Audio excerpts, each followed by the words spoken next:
trigger you have to hit. Okay. Anyway. That's it. Just turn me on, turn me up, and turn me loose.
Well, hey y'all. Hey everybody. Hey y'all. House, you made it. I am. You froze There up. it is. There we go. There I am. Yep. I barely made it. Yeah, we got Thanksgiving today up at my mom's. But guess what? I'm still here. Well, as everyone can see, hello everybody. Hello everyone in the chat, mods, everybody else. Good to see you. You can see we've got Katie with us. Why are none of our names being shown? I don't know. What's going on? This new StreamYard. I don't understand what they keep doing. They keep changing. It's there when you pop the comments up or whatever. It takes them. It like minimizes it away, I guess. Well, anyway, hope everybody's doing good. Katie, how are you? I'm doing real good, Spencer. Thank you. How are you doing? No, just peachy. Squirrel, Greg, anything new? No. Not in a whole bunch, man. Just living life. Still recuperating from my hospital stint. Hey, did Abby get a deer the other day when you took her? No, we didn't see anything. The weather was hot, man. It was like 75, 78 degrees, and they just wasn't up moving. Yeah. I went this morning and I went by myself. I saw 3 bucks this morning. I saw a spike, a 3-point, and a real nice 8. Couldn't get a shot on the 8, so I'm gonna go back and try to attack him tomorrow morning. No. He's looking for me. And all he's been seeing is big bucks. He said if he was going looking for big bucks, all he would see would be me deer. So just so everybody knows, hey Katie, who's this? that's my granddaughter, Emily B. And man. Emily had a birthday today. So she is 3 years old today, and as you can tell by the she is a firecracker. Wow. She's not spoiled, is she? Oh, right. She is adorable. I'm telling you. So everybody wish Emily a happy 3rd birthday. Yes, definitely. Happy birthday, young lady. Yes. Little cutie. She is well, guys, I gotta say, man, there's been, again, I've been making the comment for the past couple weeks that as far as boogers go, it's been really active for the past month. I don't know what it is about this year, but there is more activity than normal per se, kind of. But anyway, I've talked to so many people this week, and there's so much stuff going on. I'm trying to get people lined up to do certain shows. Roger's got some really interesting stuff that eventually he might be able to do a show on or talk about or something like that. But other than that, so we've got Katie back, and y'all, the reason we have Katie back on is because whenever Katie was on and actually told her encounter on woodwalkers, she went into so much detail about her original encounter. I forget what episode it is. We would have to go back and look, but she went into so much detail about that. In fact, because of Katie telling her story, her experience, Big Al, Greg's brother, felt comfortable enough to come on, and he wholeheartedly said it was because of Katie, and because of Katie being brave enough to tell her encounter. So then Al came on, but in the first time that we had Katie on, she went into so much detail that she really didn't cover a lot of the other stuff that had happened since then. She kind of mentioned some stuff. So this is like one of those follow-up episodes, and we have a whole other thing that she actually took some pictures, and we'll show them in a minute. Hey Rusty, how you doing? Thank you for the t-shirt. The Blues Doctor.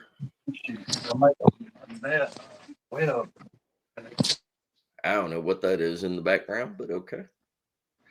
But anyway, so Katie, without going back through, well, I guess just briefly, let's just summarize in case somebody's watching right now that didn't see your first encounter, just where and when, and a brief description of what happened that made you aware of boogers in the first place, please. Okay. I was 9 years old. It was the spring of 1982. And my family and I were out doing hiking in the Baden area of the Uwharrie National Forest.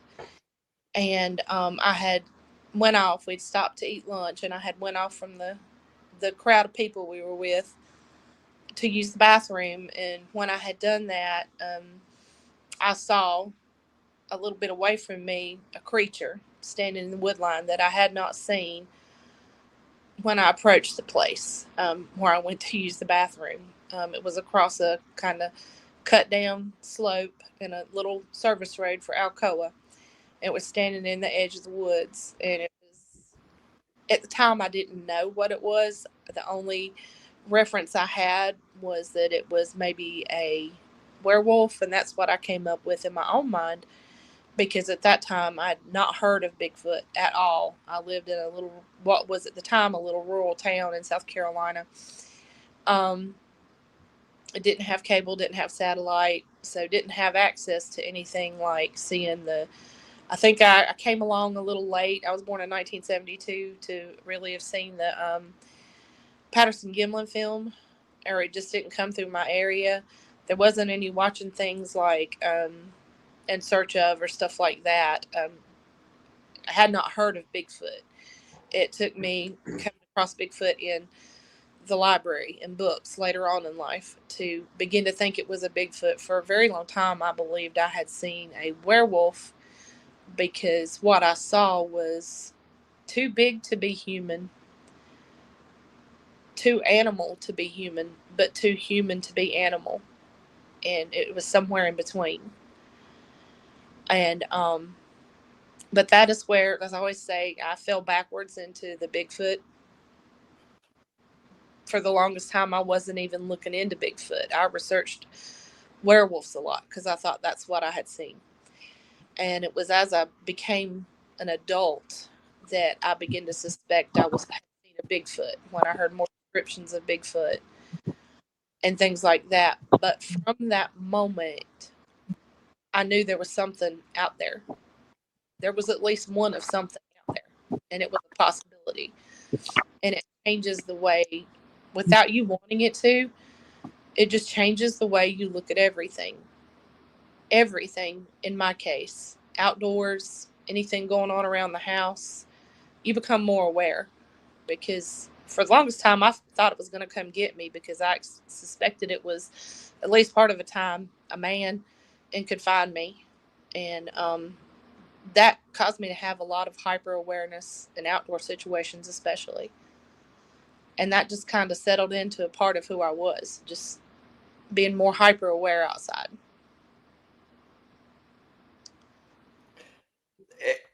we actually titled, Varix found it. Well, she found the title for it somewhere up here. We actually titled it a traumatizing Bigfoot experience is what we titled it. If you go back and watch this show, you can see that it was very traumatizing for her. And, you know, I can imagine being a little kid and seeing something like that that's not supposed to exist. And there you are all alone. And was it 2024? Thank you, Barracks. But anyway, Katie had to stop a couple times because it's an emotional thing for her to retell it, and it's a scary thing. And I don't blame her. People have been through it. Listen to Greg talk about, you know, him being upset with the motorcycle incident, or whenever they were the one that got him over there at the gate, and he was puking afterwards. I mean, in real life, it is a very traumatizing thing, or can be, especially if you don't know what you're dealing with. House, are you at your mom's place? Is that what I saw?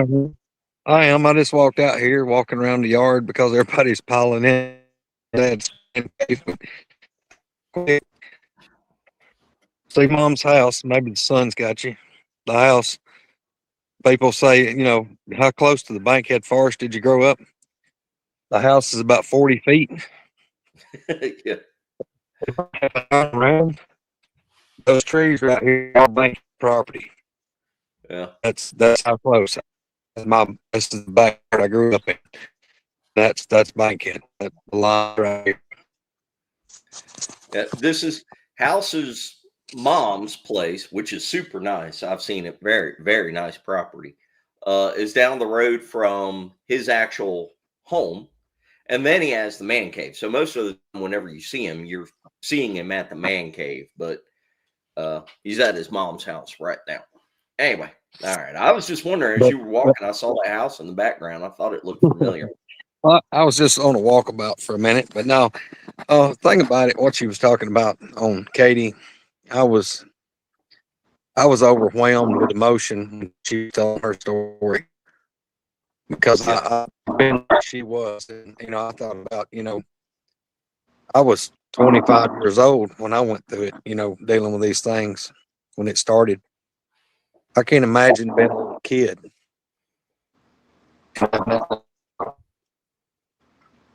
It did, you know, Katie first interviewed us, it absolutely affected me. I heard her story, and you know, people don't understand. It takes a lot of bravery to come out and talk about what you've went through with these things, and it was unreal. I mean, that she decided to share with everybody what was going on and what she'd went through, and then her other encounters in life that she's had with these things where she's seen them. It's not easy to come out and talk to people and share. I mean, it's not. And sometimes it's not so much the fear of the ridicule as it is that when you go into it, like where the day when Katie was telling us, you know, when she come on, you're reliving it. And that's the hurtful part, because you go right back in that moment. It doesn't matter how many years ago it was. And for me, even if I start talking about like the motorcycle incident, it messes me up. I mean, I have to deal with that for several days, and man, I'll have nightmares and all kind of stuff. So people don't have any clue unless they've been in those shoes what it's like. In my personal experience, I have a sense of shame about it. A shame I can't put a name to when I recount it, because I don't know why. I feel like I'm spilling a big secret, or I don't know. I have a sense of shame about it sometimes.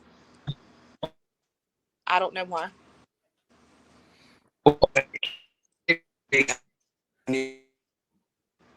You're breaking up bad. I am. No, Greg is breaking up bad. I can't. No, it's Greg. I thought it was me again, but don't ever feel ashamed over. I I mean, mean, I know maybe, you can't help it, but that's something you can't help, and you can't help that you was picked to see this kind of stuff. I know well, that, but no.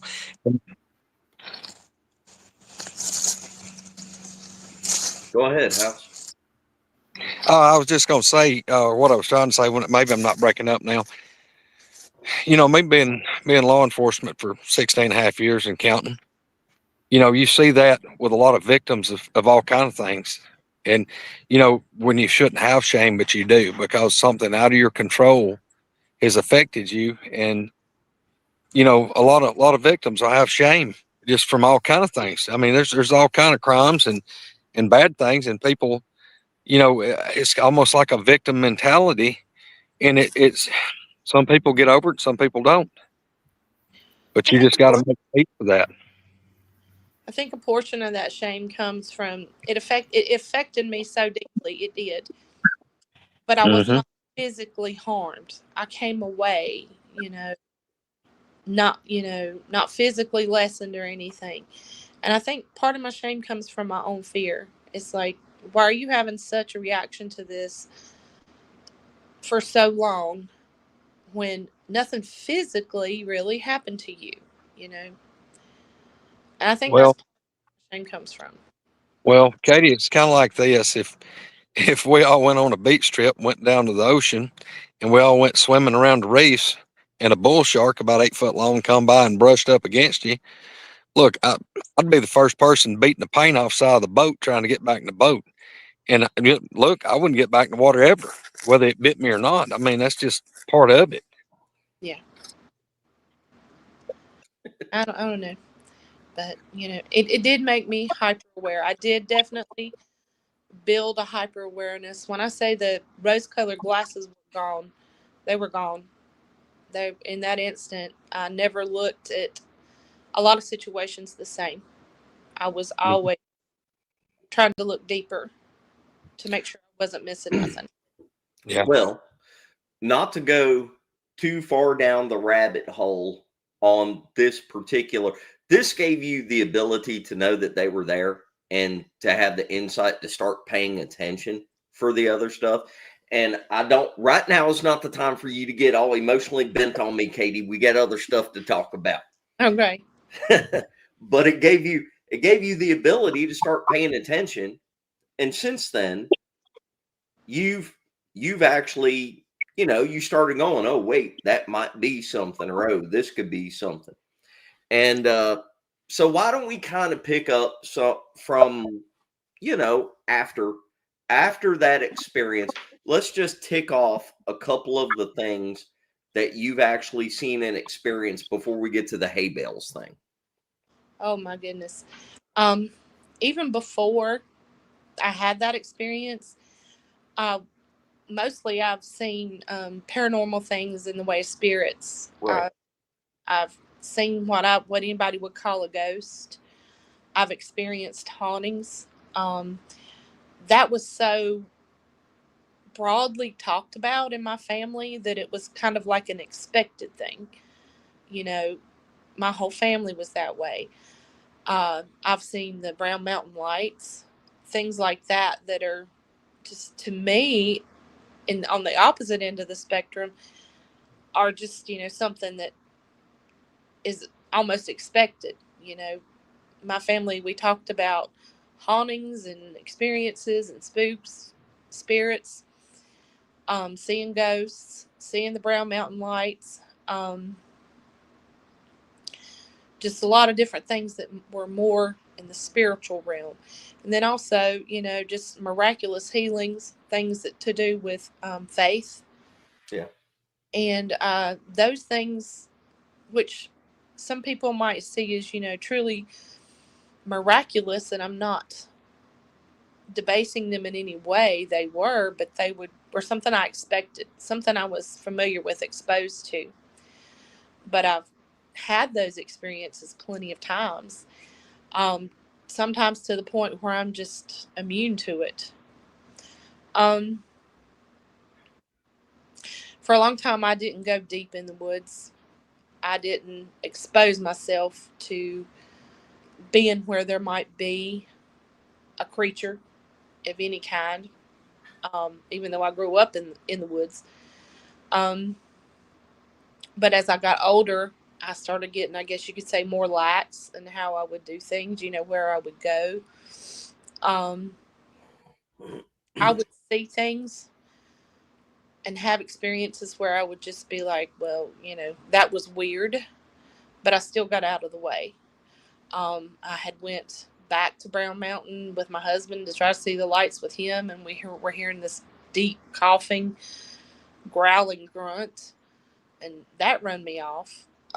That happened about 11 p.m. in a November. November is not a good month for me. November of about 6-7 years ago, up there. On the route, the most problematic place I've been is in the upper part of Cleveland County, where most recently I've seen several things starting in about 2018.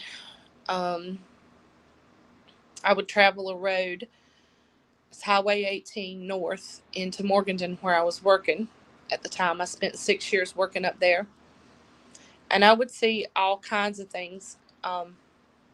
Things cross the road. Yeah. I would have things like corn cobs. I passed by cornfields, and I'd be traveling in the dark of the morning. It would be, because it took me about an hour to get to work. I had to be at work at 7, so I'd leave my house at about 5:40, 5:45. And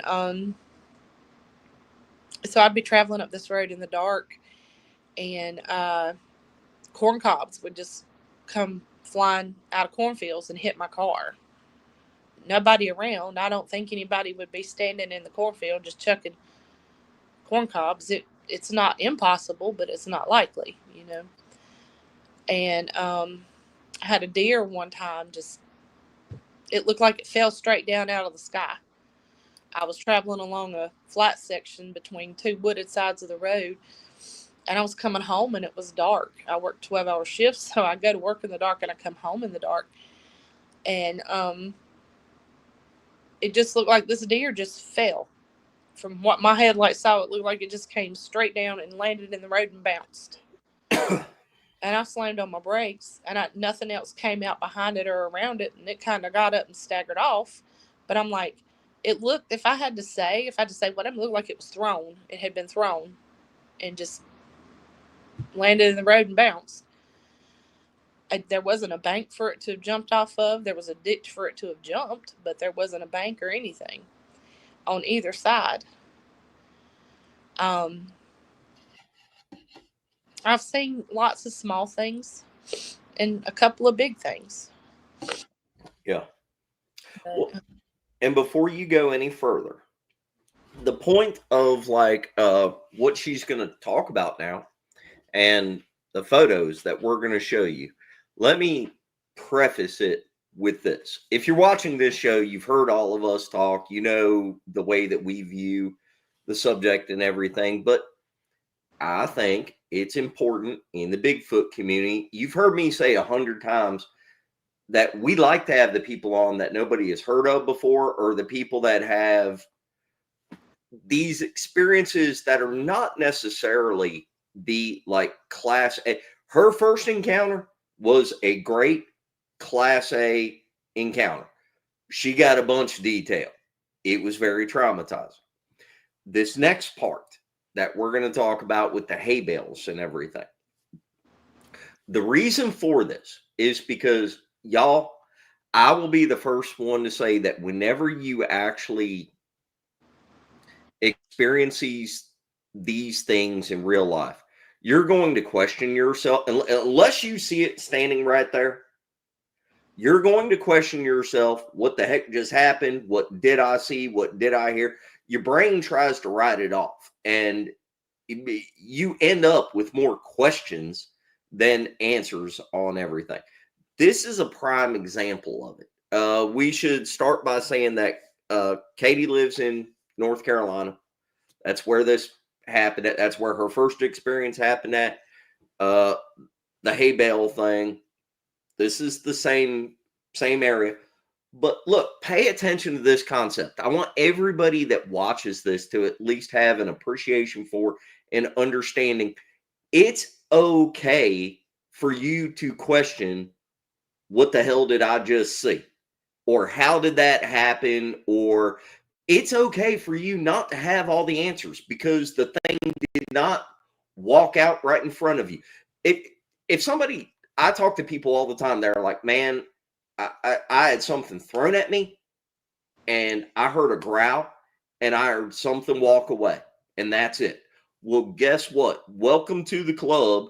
You are amongst, out of all of us that experience boogers, you're amongst the 90% of us that have not had a full on class A. I see it. Greg, the first time you saw one crossing the road, how many years was it? How many years was it that you were going, what the hell is going on, before you saw it? It took nine years. I started dealing with these things in 2000. And when I finally first laid eyes on one, it was January the 29th of 2009. It- that right there, and he was experiencing them. If you haven't heard Greg's stories, go back and watch Greg's stories. He's all over the damn place. And if you make him start telling about it on this show, he's going to go for an hour. Anyway. Look, hey, brother, I've got to go down here. They're going to overthrow the government if I don't show up down here and go eat. Are you going? All right. Yeah, I'm going to have to. And Katie, big love, girl. I'm so proud of you because your bravery has shown through coming out and talking to people. And, you got a special place in my heart for sure. House, So, you had at least 20 people saying how good it was to see you doing good and up and about and walking around. So make sure you well, yeah, say y'all hi got, to everybody. yeah. Hey, everybody, big love to everybody. And y'all, the prayers, I've had thousands. When I say thousands, I mean it, thousands of prayers, and they were felt. And, Hey, Jim. this, me recovering was pretty much a miracle again. So, the Lord seen it again to pull this old boy out of the fire, and prayers was answered. So, but y'all, big love everybody. If I can get back in a little bit, I will, but I may not. It just depends on everybody's down here like cocking their head looking at me right now. So, but let me run. Good to see Tell everybody everybody. happy Thanksgiving. I'll Yep. do it. All right, guys. Let me All right. run it. Big All love, right. y'all. Tell Love-ins. everybody we said hi. Love you. Bye. All right. We get Roger on here in 1 minute. So we're gonna let Katie talk, but just keep in mind, that not. I agree that not everything is Bigfoot. Definitely 1000% not everything is Bigfoot. But I do think a lot of the people that have had legitimate experiences also don't ever talk about it because they go, I don't know what that was, and I'm damn sure not telling everybody, and I'm not gonna claim that it was something. So think of it this way: she's going to tell you the experience, we're going to show you the photos, you make up your own mind. But listen to her talk about how it actually happened, and keep in mind that she go back and look at her original encounter if you have not seen it, and keep in mind that she had a very, very extreme encounter with one of these. She knows what she's talking about on the booger thing. She might not have known what it was when it first happened, but she had a full blown class A encounter. Uh, in the Bigfoot ratings thing, not to make fun of her or anything, she knows I love her, but her story is great. It's very scary to her and it's very traumatizing, but it's a great experience story in the overall Bigfoot story stuff. So, Katie, you had corn thrown at you, you had a deer thrown at you, but what's the deal with the hay bales? Okay. On my way to work, as I've mentioned before, it was about an hour-long drive. And I'd leave for work about 5:40, 5:45 in the morning. And I travel up Highway 18 north through Cleveland County. And parts of it cut through Lincoln County and Catawba County and Burke County. But it would be dark, and it's a rural highway. It's a 2-lane highway all the way until it gets to Morgan. But I'd be by myself a lot of times. There weren't cars around all the ways that early in the morning. But this happened on the morning, I believe, of November the 2nd of 2020. It was the first Monday morning after daylight savings time, and the clocks had been set back an hour. So, clocks are a human thing. We set the clocks back, but the sun keeps doing what it was doing. Yeah. We don't care. So it was a little bit brighter. There was a little more daylight when I was coming through, and this was about 6 o'clock in the morning. I was coming up through the northern part of Cleveland County, a little community called Bellwood, and there's a huge field. Most of northern Cleveland County is farms, and there was just a huge field that they used for a hay field. And the overall length of this whole field was probably about, now I'm terrible with distances, but it was at least 300 yards from one end of where the tree started to where it backed into where there's like an RV site, where there's like a little campsite there where people can pull and park RVs.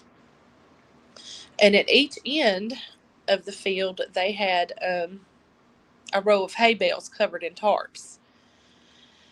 And on the upper end of the field that was headed north, the way I was going, there's a little clump of trees in the middle of it, about what I call the middle of that section. It's wider and deeper than the other sections. But there's a little clump of just 3 or 4 trees that had grown up, they were taller than a man, but I couldn't say how high. They wasn't like in the 20 feet, maybe, between 10 and 15 feet tall.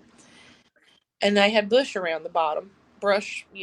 It was just a clump of trees there. I guess if at one time it had been a pasture, they might have been put there to provide shade for animals or whatnot. Just a little clump of trees.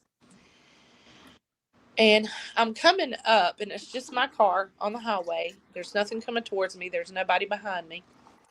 The sky's a little bit brighter than normal. It's not daylight yet. It's not full daylight, but it's brighter than it normally was, or had been for the previous couple months. And I'm going along, and as I get to the end where the bigger part of the field opens up and goes further back, I see a motion to my right out of that little clump of trees, which is just a dark patch. And when I first saw it, I saw it move, and I wondered what it was, because it looked like it was undulating a little bit. Like, I saw this up and down kind of motion. And I looked over there expecting to see an animal of some sort. And then that's when the size of it got me. I realized it was really tall. And all I could see was a dark shape.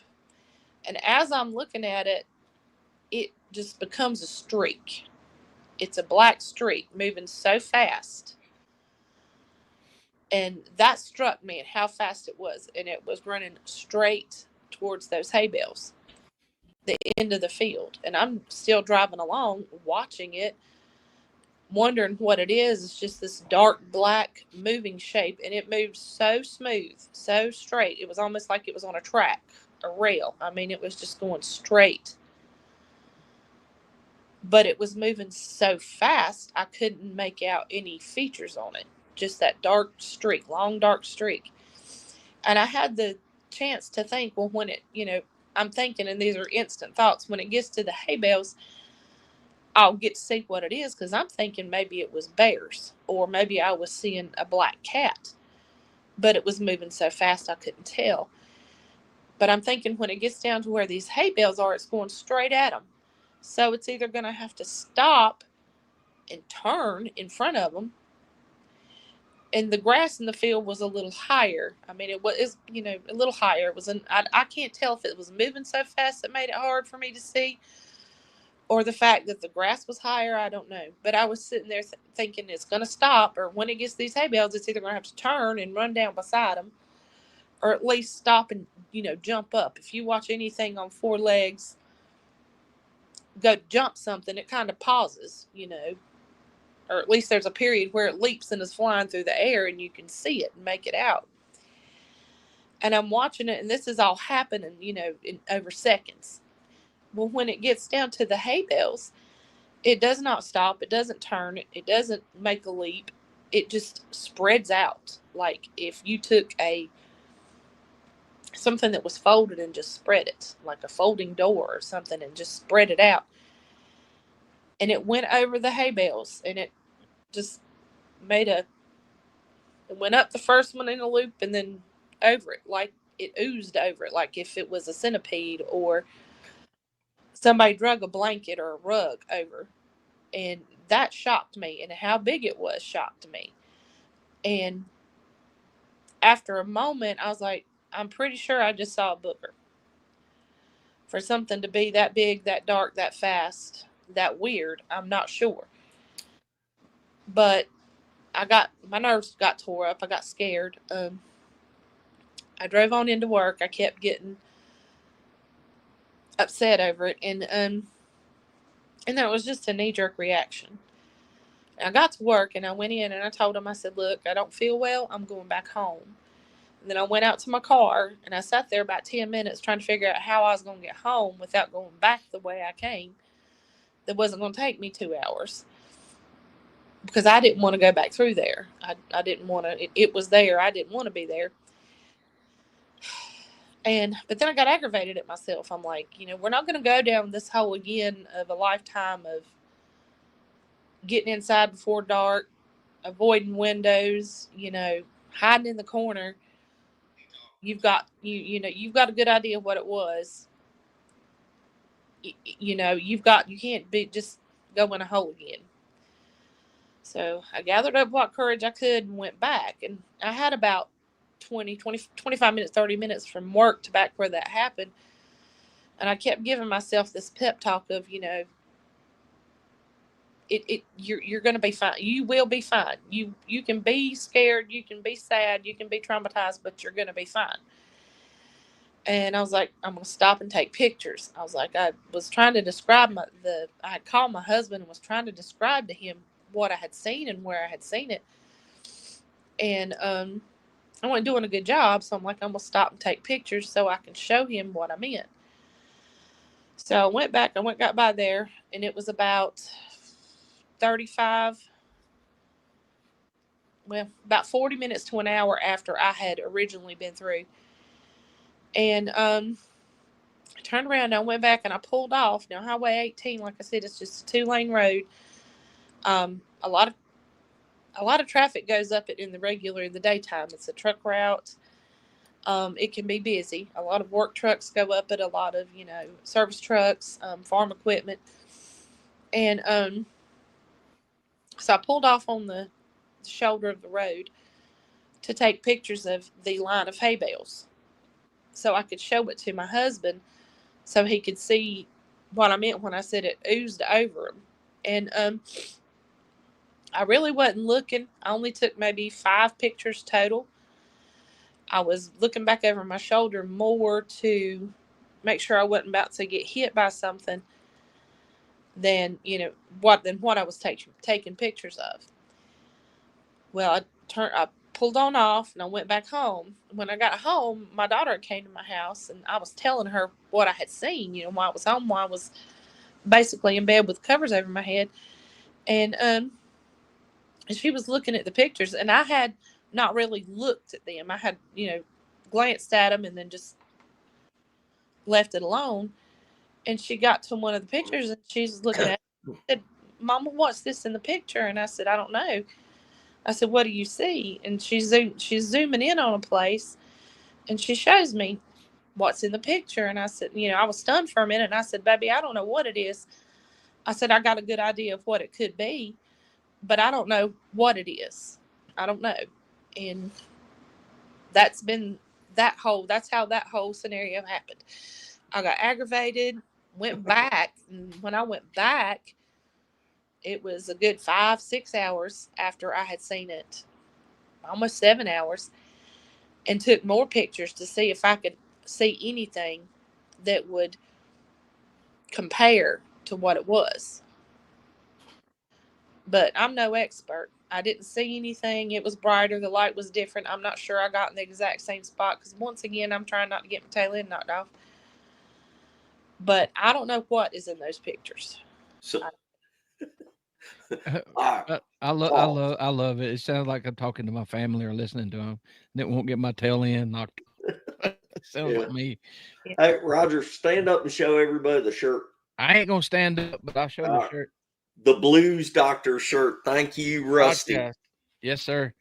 He said, "Hey, he sent me a message. Said you have a address." I'm like, "Yeah, you send me beignets or gumbo mix, or it's even better." It is. He sent me one. I just don't have it on yet. Ain't been washed yet, Rusty. Spencer, ain't it amazing? As little as we've been doing this, when people have a legit sighting, and it's like we almost have to we try to talk ourselves out of it first. Yeah. You know what I mean? And that's the point I'm making with her. So, y'all, I'm going to show you the pictures that she took. But I want you to understand that you can see, even right there, you can see with her emotion and everything, the very first encounter that she had, it messed with her mind and her confidence and her spirit. You know, she talked herself into going back after she had seen it. Before we show the pictures, I do want to in detail. So whenever you first saw it, it was early morning, just barely light enough. Yeah. It was on all fours or lower to the ground. Yeah. If it had four, I couldn't. It was moving so fast I couldn't make out limbs. And whenever you describe the movement, so here's something that if you've been doing this a while, you notice that people always say. It's not necessarily the speed of the movement. It's the way it moves. Something catches your attention about the way it's moving that doesn't look normal. So whenever you were talking about it jumping up and going over. Now, I don't want you to get all going back in it and getting traumatized or anything, but as best as you can, real slow in every little detail, please describe when it jumped over the hay bale. It didn't jump. It spread out. It got wider. Like, literally, like I said, like if you were, you know how you have like a shade that folds? Now, I didn't see ripples or nothing like that, but if you were to take a folding shade and just pull it from where it's narrow to wide, it just seemed to spread out real quick and smooth. I mean, it just got wider. And it didn't pause. No, it didn't. It just went straight at that hay bale and just started up it. Like it was being a rug being drug over it. Like if you tied ropes on two corners of a rug and pulled it up over those hay bales, except it clung to every contour. And that was super fast, incredibly fast. Like the whole way it moved, I would have expected there to be a rail put in that field for something to be pulled on. Just the straight and smoothness of it. It was abnormal. Other than just the initial when I first caught my eye of movement that I saw, it was something large. I couldn't say definitively how large, but large enough for me to notice, bigger than a dog. You know, I don't, we're real big. And initially, when it first took off from what clump of trees was, there was a very brief kind of undulating appearance. My first thought was it was might have been two bears running, one a little bit behind the other. One head going up, the other head going down. And that was just a split second that I saw that. Then, like I said, it straightened out, and it was a black streak moving too fast for me to make out any detail. Did you see anything that would make you think of like sheen on hair? Did you see any kind of like was it a solid black mass? Was it rippling different color? What? It was very black. It was what I call painful black. So black it hurts to look at it. And almost like it's kind of black where it's reversing light, absorbing it, as opposed to giving it off, reflecting it. And when it got to the hay bales and straightened out, there was a ripple of lightness. As it moved, the light the blackness kind of got lighter in places, like and a stripe across it. As it moved, that light seemed to travel across it. Right. But other than that, So let's run through, and we're going to show this first photo from far away. Now, this is, everybody keep in mind, this is an hour after she saw it. So the experience she's detailing, this is an hour later. She stopped at the field to take pictures, trying to show her husband, to explain where she was and what she was looking at. So this is not necessarily indicative of her first experience, but what her daughter found in the photo is what we want everybody to look at. But anyway, so here's the field. that is the field in the hay bales. To the left of the picture is was the first line of hay bales. The second line of hay bales is where the tarps that are over it look all wrinkled and crinkled. Yeah. That is where I saw the whatever go over it. That is the hay bales that it crossed. So the one that's in the middle of the picture, the one where it's all scrunched up with the tarps in the middle, is Yep. where you saw it go over. Yes. Okay. Now you can see that the grass is higher back there. There's like a section where it's mowed down, but the grass is higher back there. Was it running through that higher grass back there? Yes. It ran straight across the field, straight towards that second line of hay bales. Okay. Here is another picture showing the first. Now, again, keep in mind, this is whenever she came back an hour later, she pulled in and took a couple pictures. So this one is not the zoomed in version, but I want you to look at this first line of hay bales here.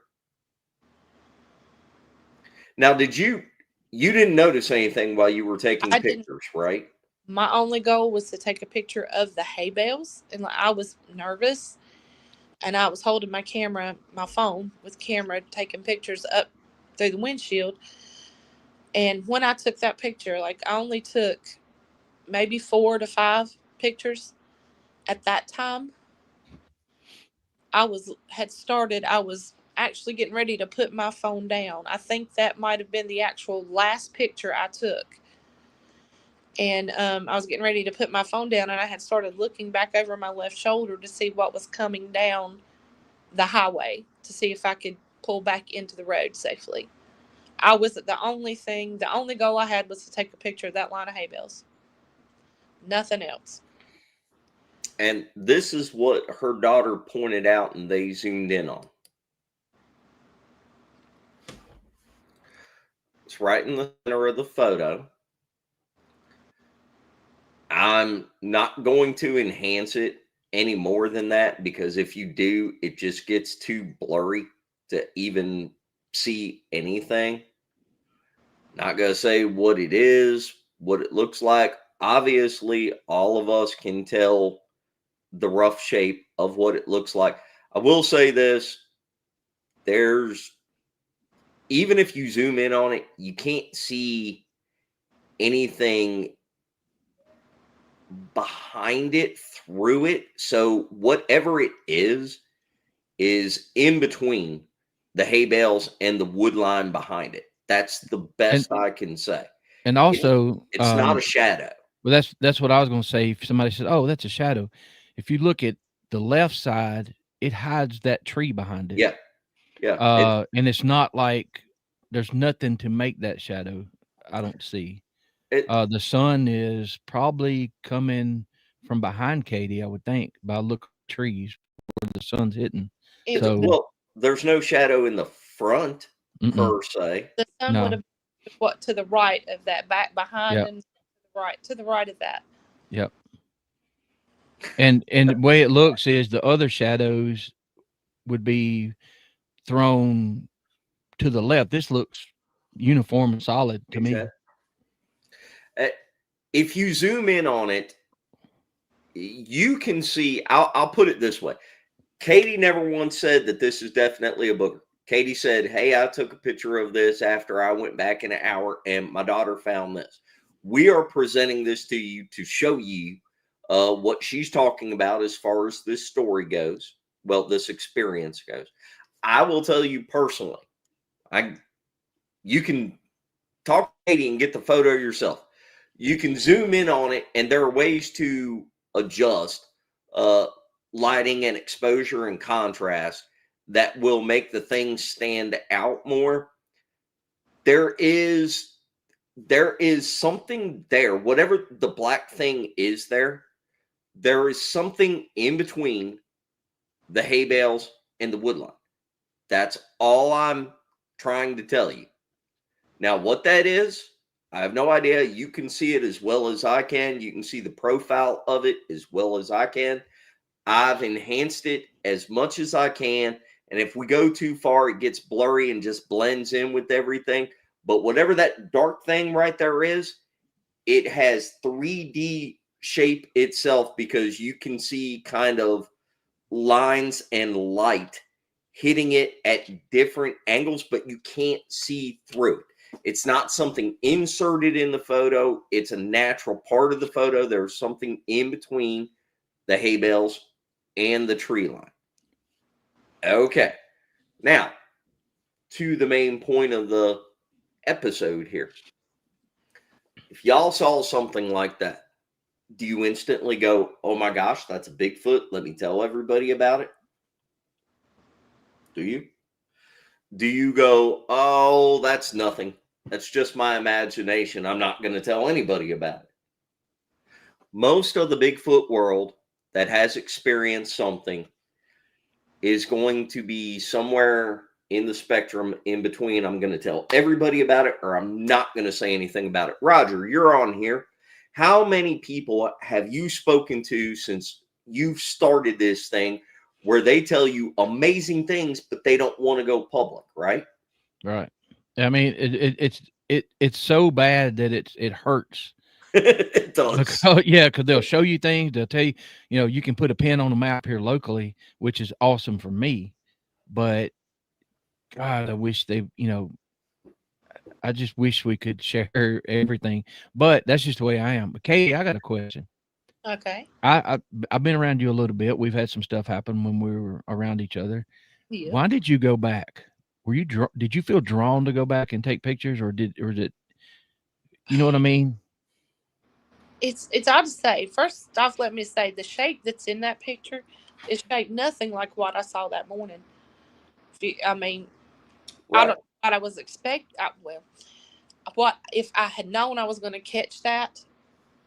I wouldn't have expected that shape. I would expect a smear, something wide, something spread out, because that's what I saw. And maybe that's why I didn't initially notice it. I never zoomed in on the pictures because my whole goal was just to have a picture of the line of hay bales to show my husband what they had went over. I never thought, aimed, predicted, assumed nothing, anything but those hay bales would be in that picture. If it hadn't been for my daughter zooming in on them, which I never did, I'd be sitting here with that I might have erased that picture by now. I'd have never noticed. Can you go back to But the original picture? Hi, Verby. Yeah. The original from the distance. The one of where the booger is? Either. I just want to see. I want to see the a wide view of all the hay bales that we can see. This is the best we have of the Okay. wide view of all the hay bales. Okay. that was Katie, one. was it running? Did it run in front of all of those, or just one of those, and then go over? It was moving. It didn't zigzag. It went straight as it could be. And all of those, there were, I think, a total of 4 rows. All that's gone now. They've taken the hay bales are gone. The trees have been clear cut within 6 months. Excuse me. Within 6 months. I'm sorry, y'all. I have a cold. Oh, No, you're it's good. fine. Within 6 months of me seeing of that happening, the hay bales were gone, and all the woods, not just like the soft woods, but the hardwoods and the softwoods were cut down. All of those pine trees behind that everything was gone. within 6 months. And it had been that way since, I don't know how long, to be honest. I started traveling up that way in 2018, and that happened in 2020. So at least 2 years. They Well, had been nothing. and just thinking like about that area right there, is there a heavily traffic area, or just is it like a country road, or It's a heavily trafficked country road. It's a two okay? two lane highway, Highway 18. Well, one thing we know about round bells and stuff like that, other critters will use them, to snakes and mice and Oh all yeah. that will use those as shelter while they're there. And I've seen coyotes on top of round bells like this. Mhm. They're up high hunting, so it's not a far of a stretch to figure out there could be food around these hay bales. Plus, it provides cover also. So, I mean, I'm just Oh spitballing here, but it makes sense that if something's digging for grubs or hunting mice or snakes or whatever, that's that just good place as any. that whole area of Upper Cleveland County is orchards and farms. Um, Dole Corporation, they Mhm. bought out a big chunk of it, and they still use it to raise vegetables and fruit. Mm. A lot of that up there is orchard and meat farms. There's hog farms, chicken farms, turkey farms, a lot of poultry farms up there. There's some cattle. Uh, as far as a food source goes, anything that goes, from a farm on down, you got your cow that eats the feed. You've got the mouse that eats the feed, the cow drops. You got the fox, the coon, the rabbit, whatever that eats um the mouse. And then you've got the bear and everything. It travels up. There's a plentiful food source in that That's, area. that's trickle down economics. Yeah, and it's not unusual to see a lot of wildlife out there. Seeing a bear out there would not have been unusual. I've seen bears going up 18. They're not common, but I've seen it. But the But day that Yeah, it was, but you don't see a bear moving at a speed that is so fast that you can't tell what it is and spills over a hay bale like a shadow exactly. Yeah, or something like. Hold on, y'all. Look, it's cutting out. whenever you look at the picture, here we go again. So you got to make the point. Gotta really enunciate this. There's the picture. Everybody sees the picture, right? Now you cannot tell 100% what that is. We have a really good idea of what it is from a very credible person that has had a really, really good experience before. I've met her. I know her. I've been around her a couple times. I'm telling you, Katie is honest as the day is long. She's just telling you she took these pictures and she's giving it to y'all to be able to look at with all of us. Nobody's claiming 100% of anything. Now, look here. Look, I wish I'd have thought to have thrown this up on the screen. Can y'all see that? Yeah. Oh my gosh, what is that? Could that be a booger? Is that a booger? Could that be a booger? Maybe it's a dude in a costume. Maybe it's a shadow.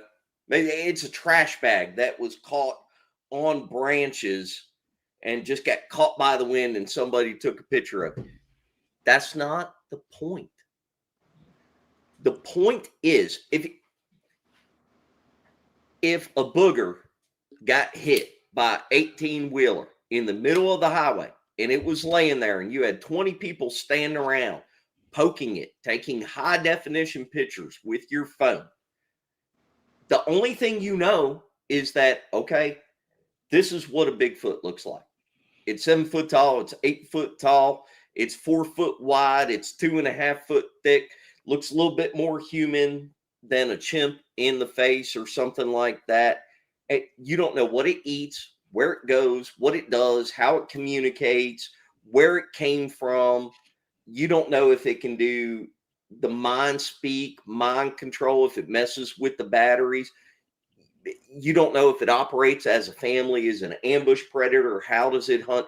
It still doesn't tell you anything. So my point is the pictures, every picture that you ever see and everything, that's a reference. It's a reference spot. Listen to what the people are saying. Listen to the person that's telling the experience.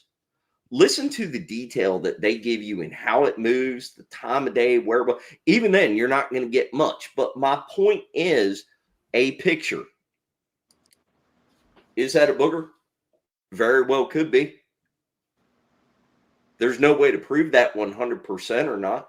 But what do you guys get from that? If the hay bale is 5.5, 6 foot tall, what? Maybe that's a booger that's 3.5 foot wide by 7 foot tall. And just looking at the picture, this first time I've seen it, it almost looks like something that's ducking its head down. It looks like shoulders. It's leaning over. Exactly. Yeah. Yeah. I that's why I could tell kind of where the light source was coming from, because that reflection on the left temple, that it looks like the left temple. I'm not saying it is, but Right.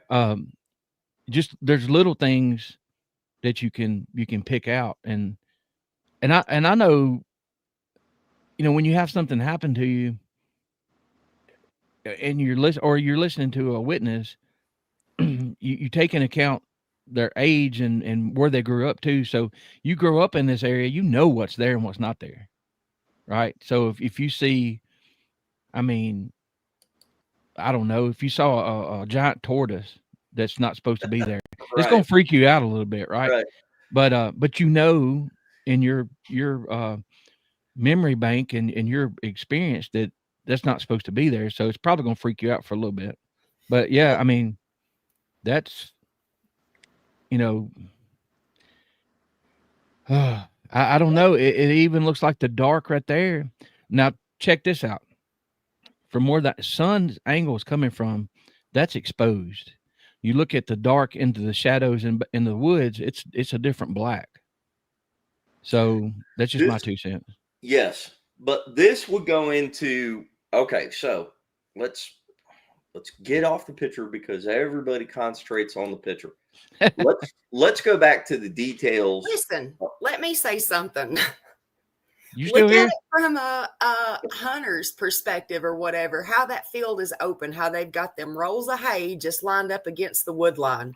Now, you tell me that wouldn't make a perfect blind for anything. And anybody that knows anything about hunting knows whenever you got a mowed down field and you're out there of the mornings, the turkey, the rabbit, deer, everything around likes that fresh mowed field. And they like getting out there and being able to pick everything. And it makes it way easier pickings if the grass is mowed down, to see what's out there, see what's going on. I mean, I don't know that that's what's happening, but she might have caught something just right as it was heading out to snatch something that was out there in the field or running back with it. It may be hunting out of that field right there, coming straight out of the woods right up against the hay.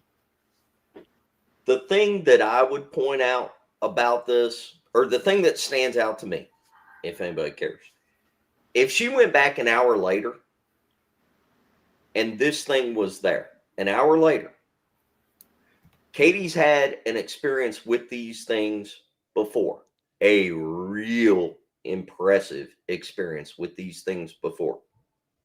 Did it know? Did it know Katie?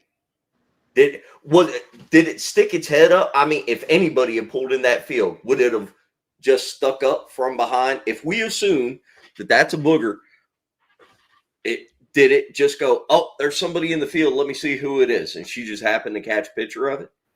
I feel like Katie, being around her and her husband and just in a relaxed situation, I feel like she may be a beacon to some of this stuff because, that exactly what you're saying. She said earlier, it was very common in my family to talk of ghosts and to be open to it, and healings and spooks and specters and lights and all that kind of stuff. So it makes me go back to my thing of, is it the person? Is the person either able to see this stuff, perceive this stuff? Are they drawn to people that are able to interact with them and perceive them? It makes you wonder. It's more questions, but the bottom line would be, people don't just write off your feelings and your when you think you've had an experience, don't be so quick to dismiss it, because it could be something. At the same time, not everything is Bigfoot. We all know that. And not everything is Bigfoot. But you can't just throw the baby out with the bathwater whenever you're dealing with this subject. You have to stop and look at it and think about what the whole kit and caboodle. She had a really vivid experience. She comes from a family that is sensitive to this kind of stuff. She came back an hour later and took a picture. Did the damn thing just go, oh, wait, she's back. It's her. I like her. She knows me. And it stuck its head up for a portrait? No, but how many people did you see going through there, Katie? And like I said, if it was after something, or what if it had a juvenile or something out there running around? I agree. I couldn't. As far You know as what I mean? They already said that they thought they seen some stuff over in between the bells and over to the side. Well, if that was the case and they were out there, maybe they were teaching the youngins how to hunt, and she just so happened to catch it. Maybe it wasn't busy through there that day. I don't know. They were literally from the edge of the asphalt to where that hay bale was, might have been 30 yards.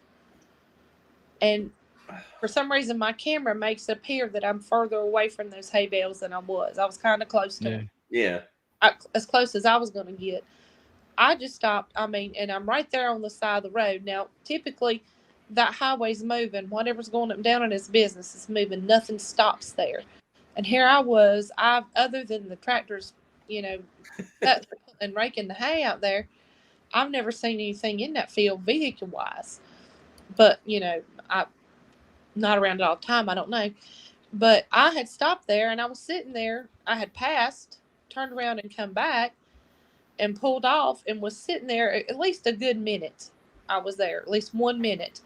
And it could have been that it was like, what are you doing stopped on the side of the road? Just curious to why I had pulled over and was sitting there as close as I was. I was within 50 yards of the hay bales. And I don't know if it thought that I was going to get out or what. I don't know if it could tell, heck, I don't know what they think. It could have been looking at me and thinking snack. I don't know. I'll tell you this, if I had seen that when I was sitting there, I'd have give up the ghost on the spot. I know you would have. I didn't see it, so that's a good thing. And Katie Pie's here. He says, hey, y'all. Hey. Now- Robert Dodson. Go look up the late great Robert Dodson. Robert Dodson happened to catch that on video. He knew they were there. He had been chasing them around. He had been messing with them, seeing structured tracks, had them throw stuff at him. He caught looks at them. He happened to have been videoing, and this is a screenshot from his video. Mm-hmm. If you did not catch that on video, if you had just looked and seen that, didn't get a picture of it, didn't catch it on video, you would go home and you would be going, but did I really see what I think I saw? Much less being able to tell everybody about it. And think about this too. If you do catch a picture, you know how much guts it takes to put out a picture, because then it's not just you telling your experience. If you tell your experience, everybody that watches you and listens to you, they're basing the credibility and the legitimacy of what you're saying over how you behave, what kind of person you are, what other people say about you. You throw up a picture, everybody's concentrating on that picture. You realize you could, if I took a picture of something and I got on my YouTube show and told everybody, hey, y'all, I had a booger experience and I got a video and here's the video. And if I throw up something that looks like most of what you see on Facebook, everybody be like, he's lost his damn mind. And that means we can't believe anything else that he sees. Do you know how much? Look, she didn't say that this is a booger. But understand, whatever that is right there, it's in between the hay bales and the trees. And it was there an hour after she saw it. Everybody in this field needs to really, really keep themselves in check. Not everything is a Bigfoot.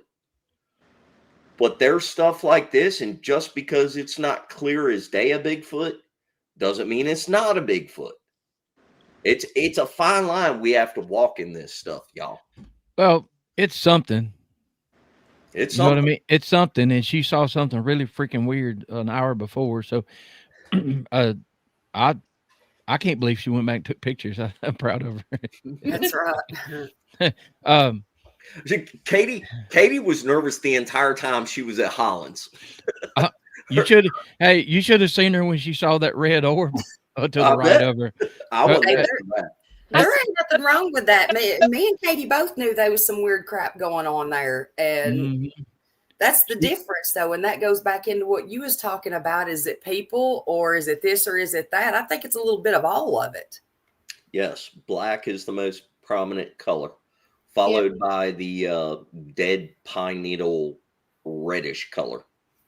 Yeah, Roger, when we saw that orb, I said, I love you. I got to go. I recommend you do the same thing. She hopped off the tailgate of the truck and was full speed in 2 seconds. Yeah, See y'all later.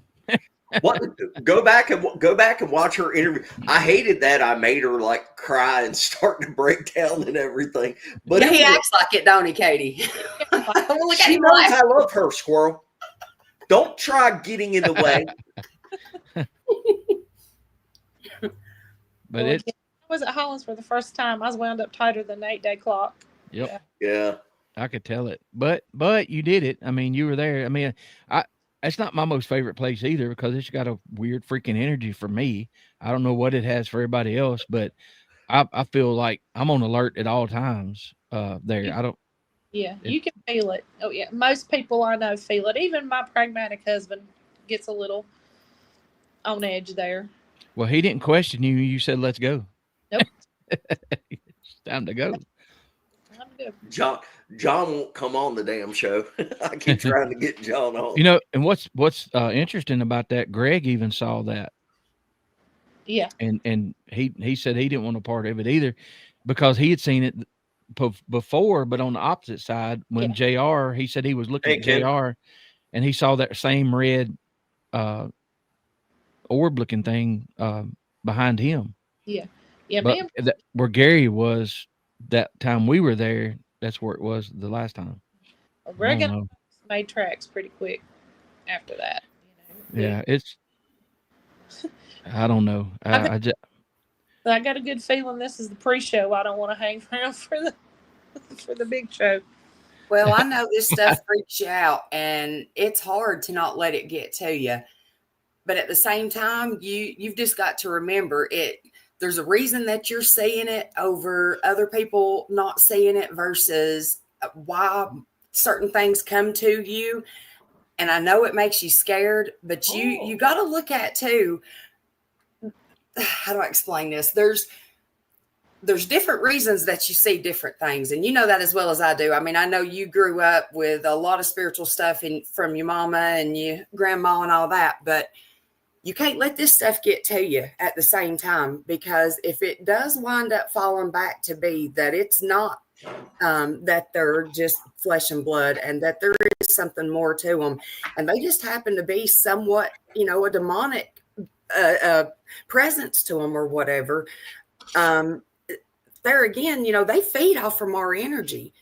And these things carry a different energy source than what we do anyways. And I think that's one reason why they like certain people is because of people's energy. Well, I think you said a mouthful there because with what we're talking about, if they can read your energy, and we've been talking about some things the past couple of weeks that's happened here, and you start trying to communicate or you're scared of them, or you've got this, like my cousin, I know if he saw one, he'd shoot and ask questions later, so that's, oh man. I know that wasn't a good explanation. I've got so you're much right. right now that I want to say about you're it. Right. It's just all just garbled up. Yeah, well, you're right. But look, can you imagine the first person that heard a parrot speak? Right. They were probably like, the freaking bird is possessed. We got to take that thing outside and choke it and throw it in the river and drown it and then burn it. You know what I mean? Bring out the holy water and the sage. Right. But it's something that they do that we didn't know that they did. At some point, we didn't know that they did it, and then we found out, and we're like, oh, okay, that's cool. Imagine, think about this. Is there any doubt in anybody's mind that Native Americans 600 years ago in North America were more in tune with the earth and the way that things go than we are today? Ken's in here. Ken Shivers is in here. We had him on the show. Is there any doubt that like maybe they might have been able to predict weather patterns or animal migration patterns or just new stuff about like how crops might grow or anything like that? It's because they lived there. They were a part of it. They were experiencing it. It was their day-to-day thing, right? People that don't really go out and do anything as far as looking for boogers or have never had an experience or anything, to them, a lot of this stuff probably sounds, whack-a-mole. They're like, oh, it's a shadow over top those hay bales. Whatever. Think whatever you want. All I'm saying is if somebody is sensitive to it, getting around to what like Squirrel's talking about, if somebody is sensitive to it, it makes sense that they would know that you're sensitive to it. You can perceive it, you can understand it, and that they would, to a degree, maybe try to interact with you. I'm not going to say anything about something that happened with Roger, but does it make sense that if you try to communicate with them, they might just show up and communicate with you, and then you're like, holy crap. He says dogs can sense nervous feelings, so why can't they? Well, everything does. Honeybee. Any animal that you go out, I don't care if it's a wild animal. I've had snakes come up to me out here and beat this is horrible, but try to beat them away with a stick, and they literally swim up to me. And my daughter threw a frog in the pond, and this thing kept coming back to her. They can sense stuff just like we can. We sense stuff too. That's only if you're talking about a physical animal. There's plenty of proof of regular everyday animals that we are all familiar with that can do strange things. Whales, tigers, lions being able to do infrasound, being able to sense what someone's feeling. Think about a bear. A honeybee can. Okay. We've gotten so far gone that all of this stuff seems hoodoo to us. Now, take into consideration, add into that, what if these things are Nephilim? What if they're demonic, interdimensional, spiritual to some degree, whatever? What would they be able to perceive even beyond what like physical, regular, everyday animals do? Or maybe it's just the whole world is able to perceive all this kind of stuff, and humans have gotten so dumb that we just don't know how to read it or understand it and connect with it. What if all of this stuff is normal and we're the thing? Well, animals have never had the chance to be dumbed down. When have you ever seen an animal pick up a tablet or get on Facebook or this or that or whatever? The only thing animals have had to do is learn how to evolve and adapt, because we keep running everything. We're the ones that's so out of touch with everything that it's ridiculous. All the animals and everything else, the trees, everything is just like it's supposed to be. It's us that's messing up everything. I think that there's a point there that there may be different types of these things, and some of them may have different abilities now. But with us, Spencer, some of us may not be calcified because we grew up on spring water and well water, and we may have Katie's family had abilities and they shared it with each other. Now, if nobody talked about it in a family and all of a sudden all this crazy stuff starts happening, you listen to these stories that from, like you said, 600 years ago, where there are stories where Native Americans are trading with them. And, so every day right now, we are trying to explain this stuff we're doing a YouTube show streaming live right now. We are all sitting in our homes on a computer or a phone, Mhm. and we are all interacting. We're trying to explain something that is out there in nature that we've all experienced firsthand. We know it's real. It's hard to explain to other people and to get them to, hey, you want to experience it? Go with us. Come to the meet and greets. Go where we go. We're happy to show you. You can experience it too. We're trying to explain something from a very modern point of view and our perspective of it, our understanding of it. This is all of our consensus, our understanding of it, and we're trying to classify it and document it and stuff like that. We're trying to put a name to it, or put it in a category, which there's already a category for it.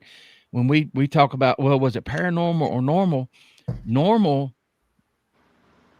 could be paranormal to somebody or seem like it because they don't have the knowledge, they don't have the support system, or have been talking about it with family and them telling stories and been exposed to it.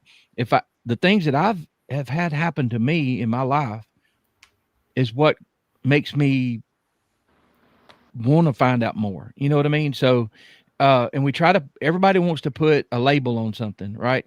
Yeah. This stuff's been going on since the beginning of time. Yeah. And we're like, oh, well, we're the smartest. No, we're regressing.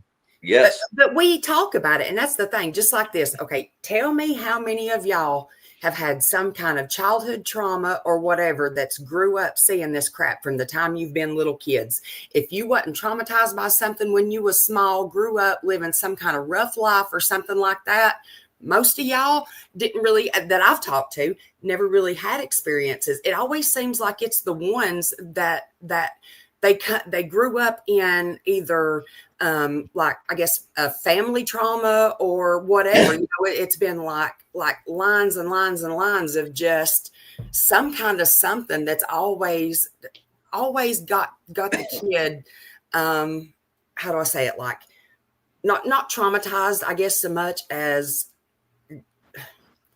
maybe their mom and dad fuss and fight all the time, or maybe they don't have a mom or dad, or maybe they were adopted and they've been moved from home to home to home to home to home. You know what I'm saying? Or maybe both their parents died at a young age and they seen it and they was traumatized. People like that is the ones that it seems like when I talk to them is the ones that have mostly had the experiences and still seem to have those experiences to this day. So if that's the case, then that goes back again to what I was saying about these things feeding off the type of energy and stuff that we got. Maybe it's not that we're supposed to see them. Maybe it's just we're so traumatized that our energy's so different that we feed these things. Or maybe some people have been through so much crap that a booger is the least of their worries and they don't give a crap. Yeah. And the booger picks up on it. You know what I mean? It's like, oh, I can't scare that son of a gun. Look at the scars. I don't know. And y'all know me. Everything I say, that just because I say stuff, it's not, I'm just brainstorming. I just work here. You're brainstorming. You're bringing up a really good point, though.